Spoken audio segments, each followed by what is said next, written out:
लीना पहले से ही हाथों में लाठी ली खड़ी थी और उसे सीधे मुफ्त के खाने की टिकट दे दी।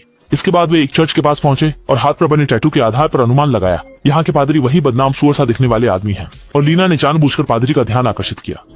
लड़कियों को भागते देख पादरी ने घबराहट महसूस नहीं की। जैसे ही वह लीसा पर हमला करने की तैयारी कर रहा था, अचानक पीछे से लीसा ने उसे डंडे से बेहोश कर दिया। फिर उसे लोहे की जंजीर से कार के पीछे बांधकर खींचते हुए एक खाली जगह पर ले गई। उसके शरीर पर पेट्रोल छिड़ककर एक आग से उसे जलाकर मार डाला।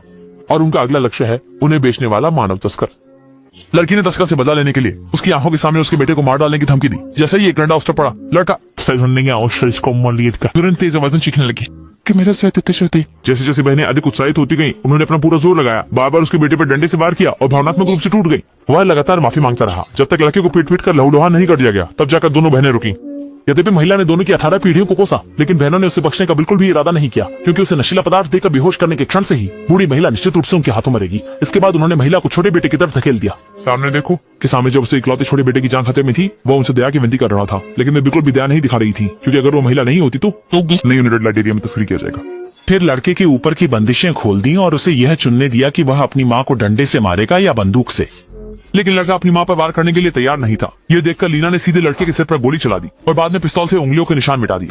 फिर उसे लड़के के हाथ में थमा दिया और इसे गिरोह की लड़ाई की घटना के रूप में पेश किया।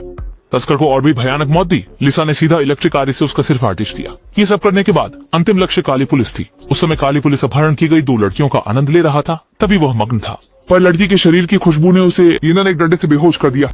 जब काला पुलिस वाला जागा, वो पहले ही बेंच पर बंधा हुआ था। काला पुलिस वाला जल्दी से उनसे दया की भीख मांगने लगा, लेकिन बहनें उसे कैसे छोड़ सकती थीं? उन्होंने सीधे बंदूक में एक गोली लोड की और ट्रिगर दबाया, जिससे आदमी डर के मारे दया की भीख मांगने लगा। सौभाग्य से गोली चूक गई और आदमी मारा नहीं गया। जैसे ही काला पुलिस वाला ने उनसे वादा किया कि वह अब से नया इंसान बन जाएगा, अगले पल लिसा ने उसे पश्चिम भेज दिया, क्योंकि वे इन घटिया लोगों से भयानक मूल्य वसूलना चाहती थी।